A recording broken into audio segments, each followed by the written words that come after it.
Je me trouve actuellement dans le quartier de la Cabucelle, dans le 15e arrondissement de Marseille. Quartier touché comme tant d'autres par la saleté chronique qui gangrène notre ville. Marseille a toujours eu la réputation d'être une ville poubelle et pour cause, le titre peu glorieux de ville la plus sale de France lui a été attribué en mai dernier. Décharges sauvages, ordures ménagères, poubelles débordantes, encombrants déposés dans la rue en toute illégalité, odeurs d'égout, immondices en tout genre. Tout cela fait malheureusement partie du paysage marseillais. Si cette situation fait le bonheur des rats et des gabiens, les Marseillais, eux, n'en peuvent plus. Incivilité, différences culturelles, fini-parti, clientélisme, multiples sont les raisons qui font que notre ville ressemble de plus en plus à une ville du tiers-monde. Plus grave, cela entraîne des problèmes sanitaires qui n'ont pas l'air de déranger les élus municipaux en place, notamment la responsable de la propreté Monique Cordier. Nous devons rendre à Marseille toute la splendeur qu'elle mérite. Marseille est la ville de tous les records.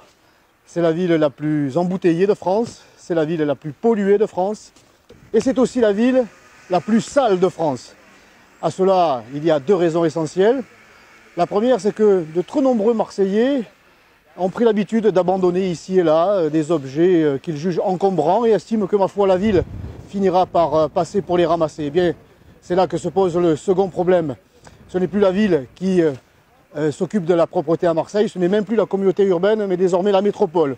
Dès 2020, il y a deux actions à mener. La première, les Marseillais doivent se rappeler que la propreté, c'est d'abord eux.